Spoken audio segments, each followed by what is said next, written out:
The following podcast is brought to you in part by basketballers.ca, basketball know-it-alls.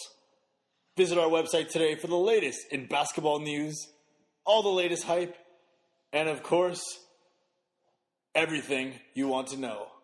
Jordan, let's give and go. Basketball, the Sixers are give and go.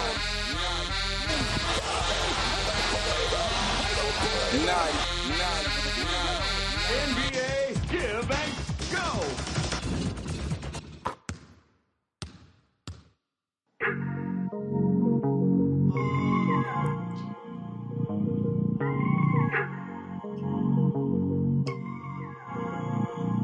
Ladies and gentlemen, welcome to another episode of the Give and Go podcast.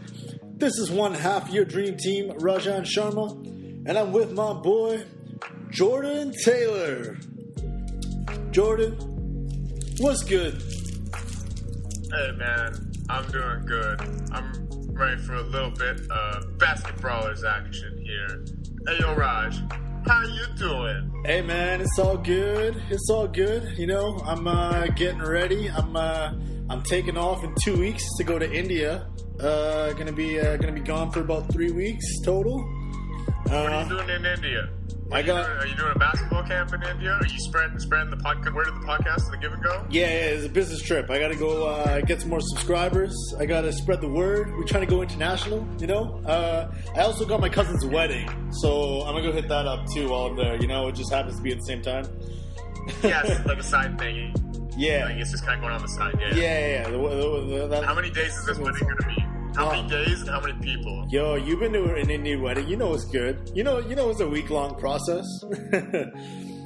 And gonna do some sightseeing. Apparently, there's some really nice beaches in India. I've only been in the village really, so I'm gonna check out some beaches out in Goa, and it's gonna be a good time, man. 3 weeks, and then I'll be back right here around Christmas time, man. All right, well, we're going to miss you until then. Hopefully I won't do too many solo podcasts on my own. Yeah, Today on the Give and Go, we've got 4 great topics for you. Half in the East, half in the West. Raj, let's go. Let's give and go. Let's start. I'm going to start with this first one right now. Is how long have we been friends for? How long have we known each other for? Since like first day of university, so like 8 years.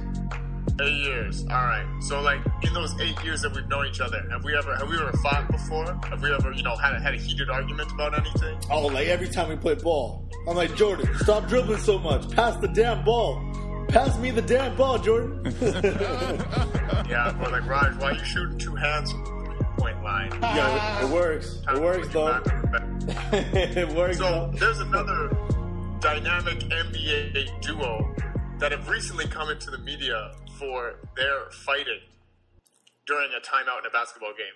And I'm talking about none other than the super team Golden State Warriors. Raj, it came out in the news that Kevin Durant and Draymond Green had an intense verbal altercation on the bench at at the end of the game against the LA Clippers about a week ago. The game went into overtime, and LA ended up pulling out the win and pulling closer to Golden State. I think they were down by 20 or so points. Mm-hmm. Now, it's come to light after this that Draymond, who looked like he stole the rebound from Kevin Durant, dribbled the entire full court length, and then slipped and lost the ball in a turnover, which could have been the game-winning shot before it went to overtime.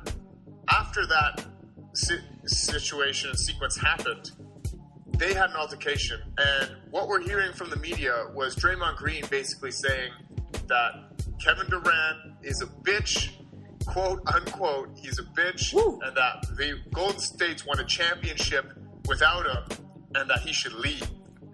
Kevin Durant, with the expert of technology and lip syncing after leaving the timeout huddle, can be seen muttering the words, "Man, this is why I'm leaving." Raj, what is happening in Golden State? Oh my God, this is news. This is the hottest news that we've heard all season, in my opinion. God damn. So any news where a super team like the Golden State Warriors, who many have claimed have ruined basketball, any news that kind of brings them down to the level of the other NBA teams where we feel like there's a chance that they could fully implode and this could be the end of an era for a super team, I am all for it. This is crazy. Draymond Green obviously crossed some lines here with the stuff that he said. You know, he was out there saying, you've got 1 foot in the door, 1 foot out. You're not down with this team like the rest of us. Like, can we bring it back a second? Can we talk about the actual play itself? So, Draymond stole this rebound, 7 seconds on the clock, and Kevin Durant's clapping for the ball. It's Draymond Green's duty, and that he needs to know his role and understand his role and get the ball to Kevin Durant in clutch time so Durant, the closer, can make a big play and seal the game. Instead, he tried to be the hero himself and turn the ball over, and they end up losing the game. Jordan, do you think Draymond, like after the game, which he said, "I'm a playmaker, I'm allowed to make that play"? Do you think that like he was in the right to dribble the ball up himself and try and make a play, or should he have given the ball back to KD? Now, Draymond Green, as a basketball player, is very talented in his own right, but scoring is not his role on the Golden State Warriors based on how they're constructed. However, you know, Draymond, gets about 4 or 5 buckets a game, you know, sometimes more, sometimes less. And on his lips, you see Draymond Green barreling down the middle of the court like that and being able to shimmy and shake out the opposing power forward so that he can get a straight layup right away. Unfortunately, with this one, you know, give credit to LA and the Clippers, man. Like, they got Tobias Harris, Danilo, Montrezl Harrell. Like, these guys all play pretty quick-footed, from my understanding. Like, Tobias used to play small forward. Danilo used to play small forward. Yeah, they can all move. So any one of those guys he match up with, a little bit quicker than the average power forward. Now, the real question is, if Steph Curry was playing still, who obviously went out and has been out with a hip injury, does Draymond Green if there's another option? And why not Clay? Clay has been on fire ever since he had that huge game out in Chicago. And you know what?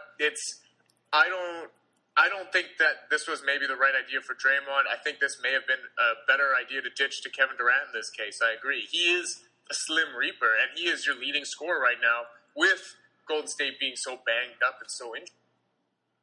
Yeah, like they all have the roles now, and like, hey, they've struggled like crazy with Steph Curry out of the lineup. You know, it almost feels like Curry was the glue holding this team together all along.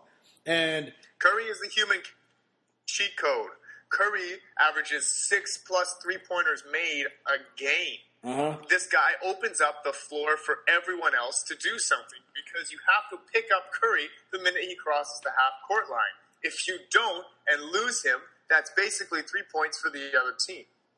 Yeah, he's revolutionized the game for sure, but let's focus on this issue here, Jordan. Like, do you think it's a little crazy that Kevin Durant took what Draymond Green said so personally? We know Draymond's got a big personality, and we know that he likes to talk a lot, but do you think maybe do you believe the hype that Kevin Durant is so offended by this issue that the reason for that is because of the fact that it's true? Is Draymond Green really telling the truth here? You know what? I think Kevin Durant should be offended by this.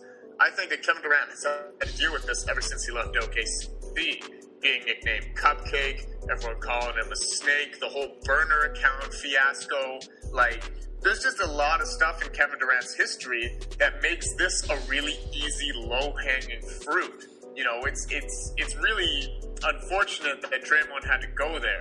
I think that, you know, if Draymond could have said something, completely different as far as, I deserve that. I didn't take that shot. And they can argue about that, but he made it personal. Yeah.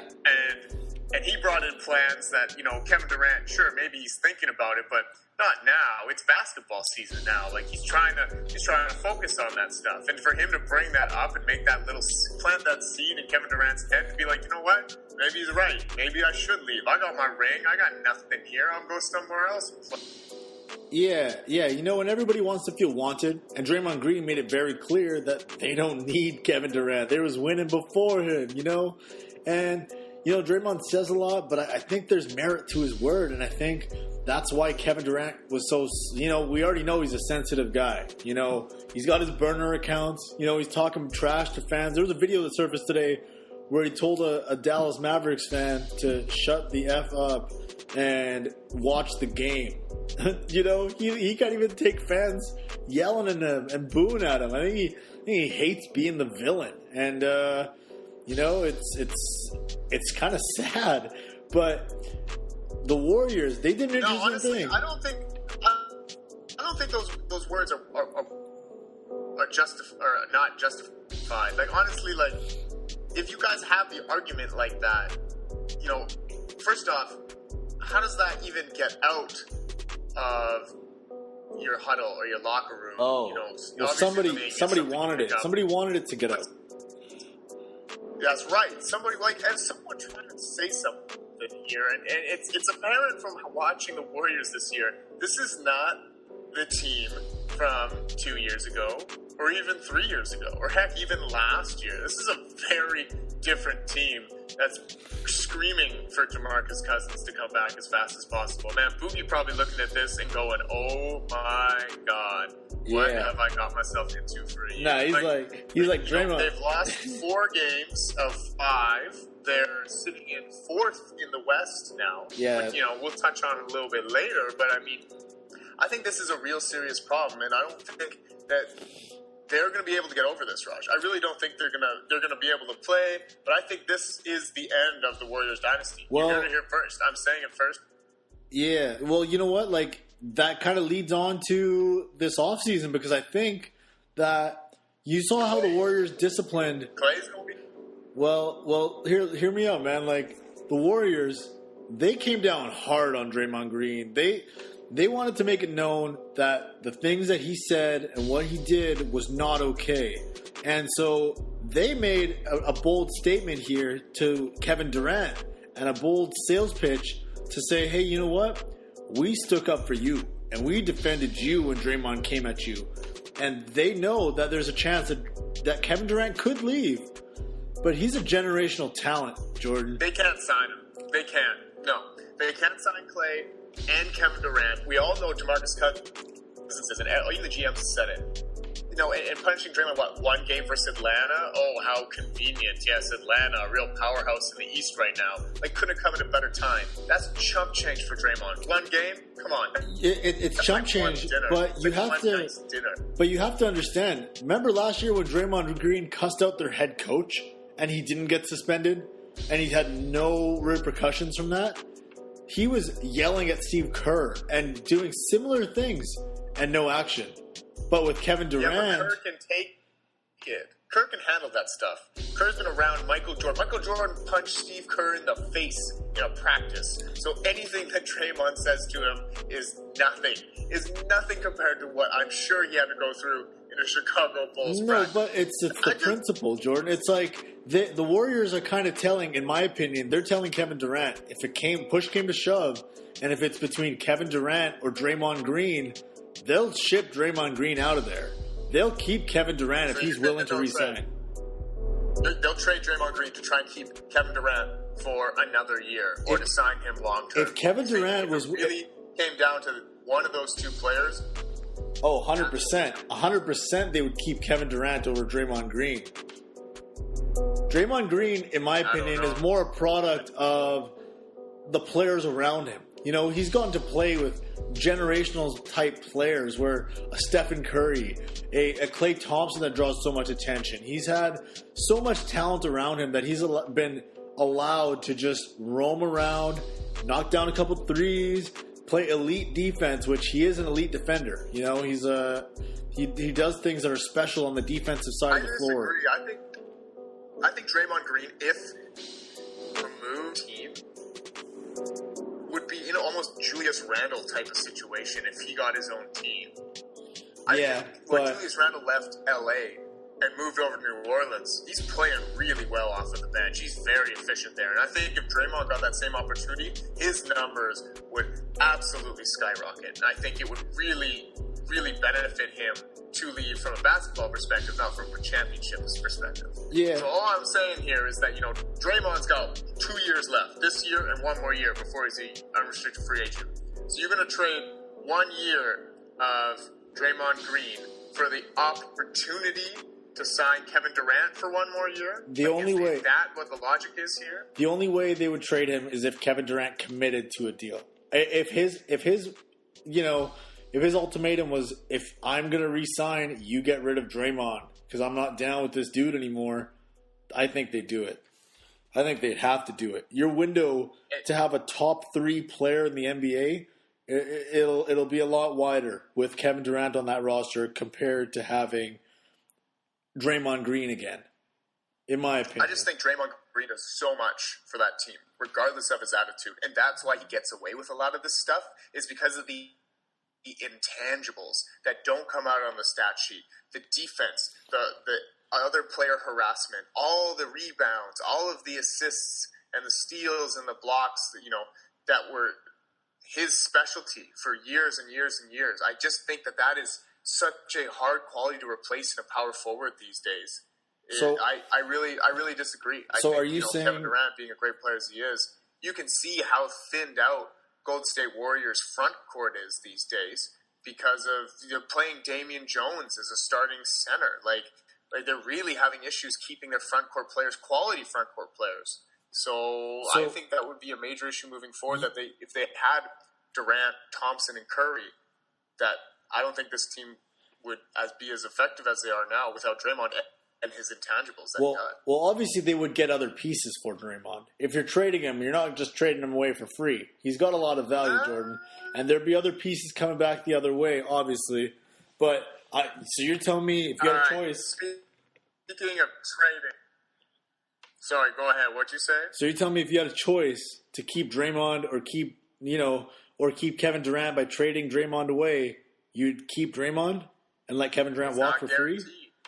Kevin Durant's not guaranteed. If you told me that Kevin Durant's going to sign a deal if we trade Draymond Green away, I'd have to really think about it. Honestly, I really would. I just, like you said, Kevin, we won a ring without him. We won a ring without him. We can win another one without him. No, but like you said, this is not the same roster that won a ring. That roster had Finals MVP Andre Iguodala. This one's got goddamn retirement home Iguodala on it, man. Like that's what this roster's got right now. So poor retirement Iggy, he busted. All right. What else you got on the docket? Hey, well, listen. Speaking of trading away star players, and on the topic of teams self-imploding, we've got to bring up another team, this time in the East Coast, suffering very similar situations, but with twice as much damage and casualties than a Draymond Green, Kevin Durant altercation. We're going all the way to USA capital, Washington, D.C., the Washington Wizards. Raj, guess what happened in practice for the Washington Wizards yesterday? Oh, man, yeah, I saw this news. They're blowing up. Yo, you saw this news. Apparently, Scott Brooks, the coach of Washington Wizards, been there for a while now, established coach. He got the team together in the practice. He goes, all right, guys, I want to see a little bit more intensity on that drill or whatever they were doing. Maybe that 5-on-5 or that 3-on-3 or that layup line. I don't know what the hell it was. Maybe they were putting their shoes on. I want to see some more intensity. Yeah. And your captain, John Wall, all-star point guard, turns around to your coach after he says he wants more intensity and tells him, you. And yells at the coach. Oh, my God. And storms off. Oh, my God. The Washington Wizards are 5-11. They're currently 11th in probably one of the weakest Eastern Conferences I've seen since the early 2000s. There is very little chance that they're going to be able to pull this out. And now, after all of those rumors happen, there's a new rumor coming out that front brass of the Washington Wizards head office is now exploring trades for every player on the team. Raj, which one is worse? 2 players going at it, or the entire team at each other's throats? Oh man, you knew that this. You know what? You know what's funny? I remember when the season started, and I thought Dwight Howard was going to make the Wizards really good, and I thought they were going to like have a resurgent year. But he's done exactly what we thought would happen in that locker room, caused even more madness. Another team gets destructed by Dwight Howard's presence. Just his mere presence. But he isn't even in the media. No, I know. But just like a good dude. One dude has been sitting there being like, I ain't saying anything, man. This is nuts. It's like adding gasoline to a burning fire, Jordan. This is what this situation is. And, the Wizards have always been a burning fire. They've been a passionate bunch. They've been a bunch of very arrogant and self-entitled sore losers, in my opinion. And always from a Raptors. Yeah, that means nothing to me. You know what? They lost to the Raptors last year in the playoffs, and they're like, you know what? Sometimes a better team just doesn't win. It's like, yo, be humble in your defeat, bro. Like, come on, man. So I'm not even surprised. They gotta blow this whole thing up. Their coach is trash. Their whole team is trash. Wall, Beal, everybody's so selfish, especially Wall. John Wall's a selfish dude on that team. He's out there hunting assists, and the team had a lot of success. You think he's hunting assists with a Bradley Beal, one of the top shooting guards in the country right now? You think he's hunting this? Oh yeah, he is. He doesn't pass unless he has to, unless he knows he's getting that assist. There's people stat padding on that team. I think this is much needed. The Wizards. It's crazy how far they've fallen. Where we used to talk about John Wall and Bradley Beal are they the best backcourt in the entire league? And now it just looks like, a couple guys who can't stay healthy. I want your comment on. Pardon me? There's two things here. One, I watched the Wizards game this year, and there was at one point where Markieff Morris fell trying to do a layup. And none of his team members went to go pick him up after the foul. He literally just sat there and then had to get up by himself. Oh, God. And then 2, I've heard a rumor that John Wall likes to party, bruh. Oh, he likes to party hard. Oh, yeah. He does. You saw those photos in the off-season? Looking all drugged out, hungover as, Yo, actually, that Team USA picture, everybody was making fun of it. He's like, yeah, man, I just finished practice, and then I was all sweaty, and I was like, bro, I've seen the hungover after practice photo. You live in it right now. Yeah, he was done. He was so done. So... Okay, so what do you think, Raj? Do you keep one of these players? Do you trade? You just start from the bottom. Now we start from the top. Now we here. Like, what do you do to fix the Wizards? And is it a long-term solution or a short-term solution that you're looking for? Well, honestly, they put themselves in a very bad position because nobody wants John Wall's $40 million a year contract. His contract hasn't even kicked in.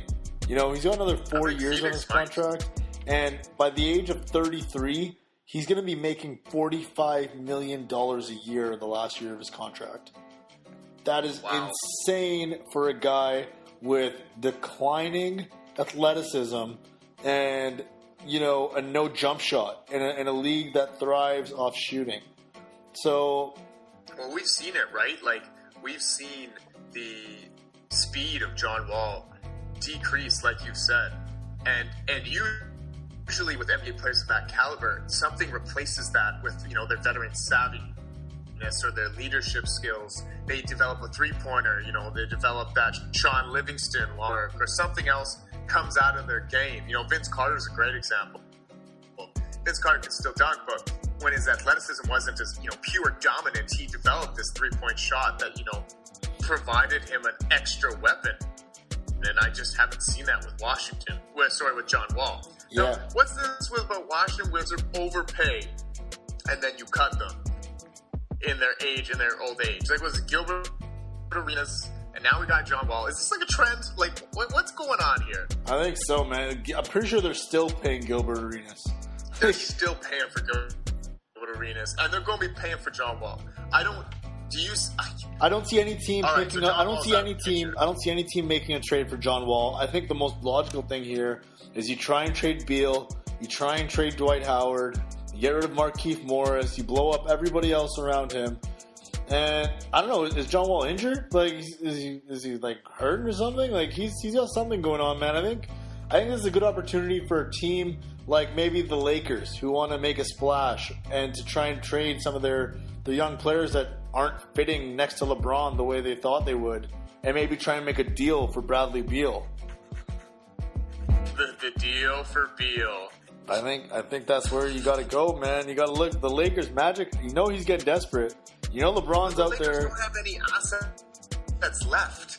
They've got all the assets. They've got all the assets. Draft picks. No. You're gonna have to trade one of your high draft picks for Beal. Yeah, they got Brandon Ingram to deal.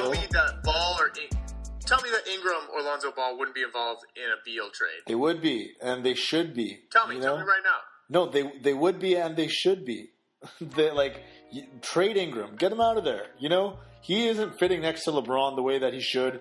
He's shown a lot of immaturity this season. You know, with that fighting incident earlier this year. I think that it would be good for them to get rid of him and try and bring in a veteran like Bradley Beal to come help LeBron win now. So you think that Washington decides, our team's maturity level is a little bit low, so we're going to get an immature or young prospect to increase the maturity? Is that what you're saying? No, okay. You know what? Yeah, that's a thing. But maybe they could turn things around for him. You know? What? Maybe they just need to get rid of some of those old vets like Markieff Morris and these guys that are just causing trouble and bring in somebody else to help mentor these guys. And, I think Brandon Ingram just needs a change of scenery, to be honest. You know what? I agree. Brandon Ingram has been fitting in with the Lakers as well as he should have. But I don't think Washington is looking for the solution here. If I'm Washington, Bradley Beal's in his prime. I'm trying to trade everyone else to try and get somebody. I got Kelly Oubre and Otto Porter to take those forward spots. So I just need a new point guard and a new center. That's easy. Try that. You know what? Even move Otto Porter, because for some reason he sure as hell ain't playing the way he should be either as a third option. He's been trash this year, which I think is the real reason why the Wizards are playing so poorly. As soon as he got paid, man, he started playing like trash. Hey, all I'm saying is it's confirmed after you get that new money, that brand new check, some people's performance has gone down. It's a stat. Look it up. Next on the list, speaking about first time after getting paid big money, not the same situation here. Jimmy Butler in Philly, he looks good in the city of brotherly love. Not to mention, the process continues to churn out more top-level talent. Sam Hinkie, rest in peace. Raj, what you think about Jimmy Butler's debut and consequent games and interviews after his first matchup with Joel Embiid and Ben Simmons on his side? Well, you know what? The first game, it was decent. They ended up losing to the Orlando Magic, who have been very hot. But the fit has been perfect, Jordan. This is the type of team that Jimmy Butler has been wanting to play for a long time. Do you hear what he's talking about in the media after his first practice? Here, can I play the clip for you, Jordan? Yo, play the clip. What are you saying? Jimmy Butler, your Sixers debut in front of your home crowd, Philly fans. How'd it feel? Lovely. This crowd was rocking. We did what we were supposed to do. It's so fun to win and so much more fun to play with these guys. Oh my God. Jordan, the level of pettiness in this video pleases me. You have no idea how happy this makes me to see this level of pettiness coming from Jimmy Butler. What do you think about this? What do you think about him saying this is so much more fun? That bad. And so much more fun to play with these guys. And so much more fun to play with these guys. Oh my God. He continues to just take these passive aggressive shots at his own teammates. Like, so much more fun to play with these guys. I love winning with these guys. Oh man, like, he's being so extra, Jordan. Just so extra, letting everybody know how great it is to be away from Karl Anthony Towns and Andrew Wiggins. And he just hit a game-winning 3-point shot in overtime this weekend against Kemba. What do you think, Jordan? I don't know about that, man. Like, let's see if he's going to be saying all this stuff, 20 games in when they're not going to be able to make the playoffs. Oh, man. What, you don't think they're going to make the playoffs? Hey, they're going to make the playoffs. East is trash. I'm just kidding. East is trash. East is trash. It's all fun and games. It's honeymoon stage right now. It's honeymoon stage. Everyone's great. We play in, and I'm getting my shots, and this team's taking criticism right now. But how many times are you gonna say that before some guy will be like, "Man, shut the hell up"? You think they're still gonna have a major clash? We talked about this last week where we thought maybe him and Joel Embiid might clash. We thought like he might be yelling at Markelle Fultz for his busted-ass jumper. You see his busted-ass jumper again on the free throw line? You see his pump fake free throws? Man. Jimmy? It's a hot potato. It's the hot newest free throw trend, the hot potato. Maybe I should try it, man. I'm pretty trash at the free throw line, too. Yeah.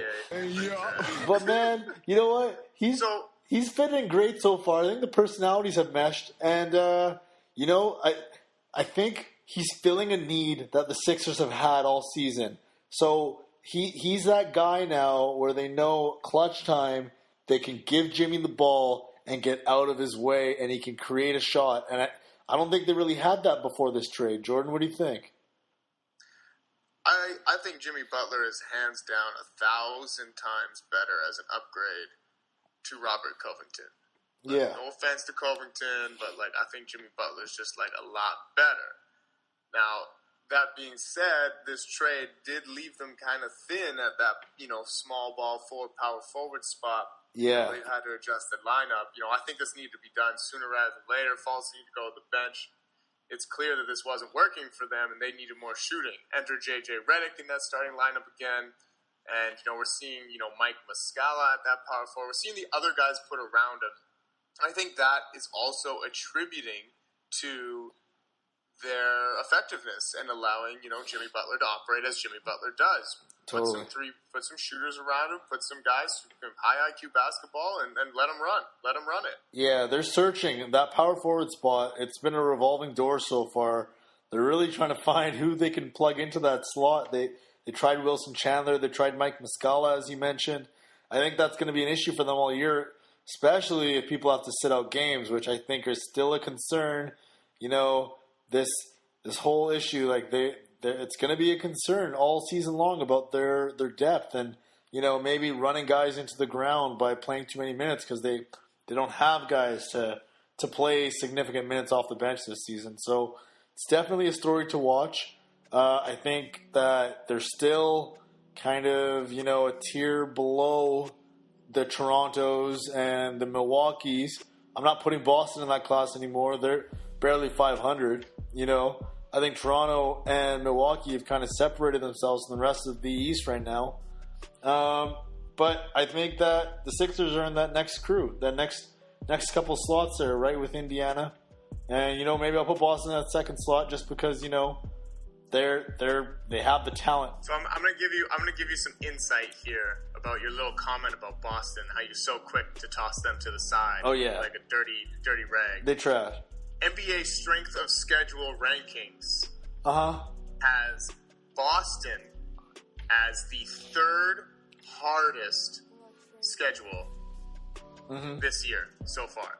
Right. They have had the third hardest schedule. You know what? All the NBA teams. If they were trying to win a championship, then they should win these games, Jordan. They should win these games, these tough games. That's what you have to admit. You have to admit, though, Jordan. Can we talk about the Celtics right now? They're currently sitting at the 7th seed in the Eastern Conference. They're tied with the Orlando Magic who had a big win over them just last week. And I think this is still them trying to mesh all their players together. They got a lot of talent. They are, but they got a lot of talent. It's going to take some time to get everybody integrated.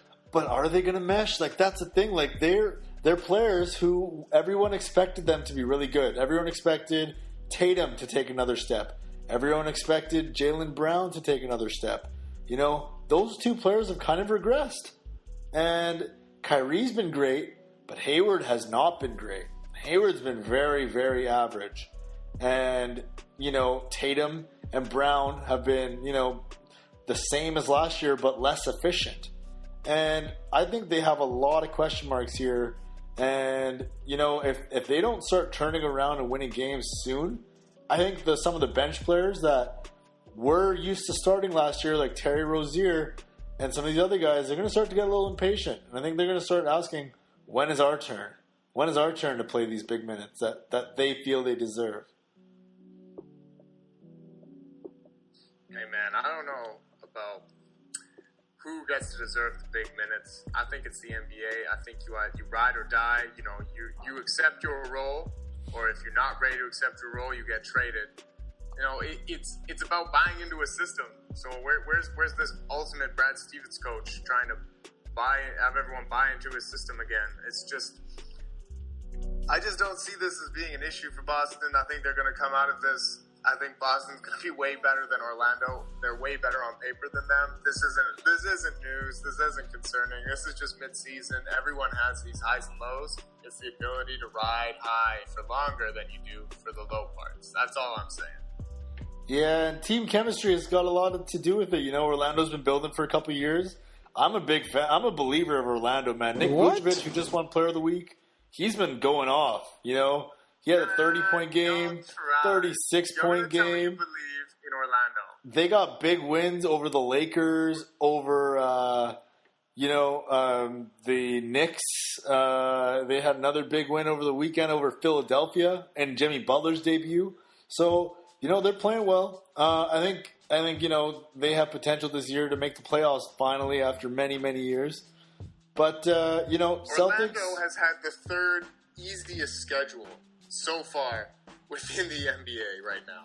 Mm-hmm. And they're at 9-8. All I'm saying is that's way too early, and I think you're trash. Augustin's starting point guard is trash, and Orlando is trash. And if our social media coordinator, Rock, is out there listening, Orlando Magic is trash. They're all trash. Your team isn't making the playoffs. So stop trying to put this stuff in Rajan's head that they all of a sudden going to get some airtime on this podcast and let them die where they belong, in the cellar of the basement of the East. No way, man. Nick Vooch for MVP. Oh my god. Okay. Let's talk about these teams then that you're surprised with. All right, Orlando, surprised playing well. Boston, surprised they're not playing well. Let's go way back over the west side to the west side. And, Raj, we need to take a look at the standings now that we've talked about the little Golden State Warrior implosion.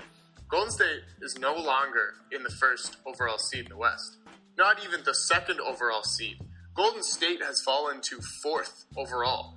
And can you name the three teams that are ahead of them in the standings right now? Oh my god. I saw this morning, like just before we went on, and I was absolutely shocked to see who's leading. Portland Trailblazers, the LA Clippers. Well, I'm sorry, did you say Lakers? Did you mean to say Lakers? No, I did not say the Lakers. I said the Clippers and the Memphis Grizzlies are ahead of Golden State. Raj, what world do we live in? And can you pinch me to wake me up? This is insanity. Is going on? I thought those three teams were going to miss the playoffs this season. I didn't think they were going to get in, and now they're leading the Western Conference ahead of the mighty Golden State Warriors. We've got the Utah Jazz and Houston Rockets sitting out of a playoff spot right now. And you got, you know, the resurgence of Mike Conley and Marc Gasol leading the Grizzlies to a top 3 seed so far. You know, the Clippers have been, you know, this is finally the first year that Doc Rivers is freed of Chris Paul, freed of Blake Griffin, and he's got this team now of hardworking guys that are playing his style. And then the Portland Trailblazers, man, Rip City. You know, we saw them in preseason. That's a huge surprise to me that they look like they've taken the next step. But, Jordan, do you think of these three teams, who's the most sustainable? Who do you think can stay in that top 3 seed through the entire season? Who's more likely of those three? Man, if you look at how these teams are constructed, you want to talk about sustainability. I mean, shout out to Rip City, but, they've done nothing with their roster out of these three teams. That is probably the most consistent roster I've seen to date. And yet, I think this just shows that Damian Lillard and even CJ McCollum are ballers. And that 1-2 punch with Nurkic coming in there every now and then, providing them some alternatives there, is really, really more deadly than I think we lead on to believe how good these guys are. I think they're underrated. I think they're underrated at first. I love Portland. I think they've got a lot of good stuff going on. Memphis went through a little bit changes on their bench. Jaren Jackson Jr. playing well. And then, of course, obviously the biggest surprise here is Clippers. Raj, we've talked about the Clippers before. They've got a bunch of good players, but they don't have any all-stars. And so I think regular season success for all three of these teams is very possible. But we've seen time and time again with these rosters that they've constructed that they're not going to get out of the first round. Portland hasn't gotten out of the first round in a couple of years. Memphis, the same thing. I think they made a second round. In LA, they haven't even made the Western Conference Finals with their super team. So as much as I think that these guys can sustain and hold these type of, win levels because they're taking advantage of other teams playing poorly, I don't think it's going to matter when it comes to playoffs. Because when you got to go up against LeBron in the first round, or Steph, KD, and Clay, and Draymond, that's it. It's a wrap. See you next year. Hey, thanks for giving us a little bit of excitement here. I just don't see them upsetting any of the perennial teams. Imagine you got to play LeBron in the first round. LeBron in the first round of the West. My goodness. Or the Pelicans are sitting at 8th right now. Imagine having to play Anthony Davis and Drew Holiday in the first round of the playoffs. If you're Portland, exactly. If you're Portland, exactly. It's so tight in the West. It's so tight that there's no breathing room. Even if you are first, you're almost like, well, shit, I wish I was second or third, because then I don't have to play Anthony Davis. I can try, I wish I was 7th, so I can try and play LA or Memphis. You know what I mean? You got a better chance against them. Oh, straight up, man. The West is a dogfight this year, man. So, any other big surprises for you out West? No, those are kind of my three. I mean, Minnesota, we all knew they were going to struggle a little bit. Obviously I don't expect Houston to stay at the bottom of the NBA West Coast. I think they're going to come out. I've really enjoyed Sacramento. Sacramento was in a playoff spot. They're slowly remembering that they are Sacramento, and they're currently sitting outside, and I think that's where they will end up being. I can talk more about Sacramento at this time, but I really don't think there's much to say at this point until, Dave Yeager gets fired for making them play well. Time will tell in Sacramento, right? So, what about you? What you think, Raj? Should I cover it? You got any other special teams out there? No, I think I plugged my Orlando Magic just fine as my surprise team in the East there. The West, we always knew it was going to be a dogfight. We knew it was going to be tough, but hey, man, I think 1 through 14 in the West could make the playoffs this year, and that's saying something, man. And it'll be interesting to see what happens. 1 through 14. Yeah. Any one of those teams could be in the playoffs, and I wouldn't be surprised. 1 through 14 can make the playoffs. The 5th seed and the 14th seed is separated by 4 games. Yeah, that's the insane. 5th seed and the 9th seed is separated by 2 games. Oh my goodness, it's already a battle out there, and if you don't like that, you don't like NBA basketball. That is, every game counts on the West Coast. Every game. Yeah, and we're not even talking about teams like the Spurs, teams like Utah who are expected to take a big leap. We're New Orleans sitting at 8th. We're not even mentioning these teams, and New Orleans again just dropped 140 points tonight. They're doing that on the regular. So I can't wait for the playoffs, man. It's gonna be fun to watch. But for now, Jordan, I think that's all the time we got today. Hey, well, no, I think that sounds good. Now remember, kids. always make sure that you score 140 points on your basketball team, because that will at least guarantee you a 7th or 8th spot in the NBA. That's it. That's all it gets you these days. That's right. This has been another episode of the Give and Go podcast with your hosts, Rajan Sharma and Jordan Taylor. Don't forget to find us anywhere you can find social media at Facebook, Twitter, SoundCloud, at Give the letter N Go Podcast. We got a YouTube page, and you can find us on all of your favorite apps for podcasts, including iTunes, Podcast Addict, or any other one on the Google Play Store. Now, we've given you the information. Now go do something with it. Give and go. And we out.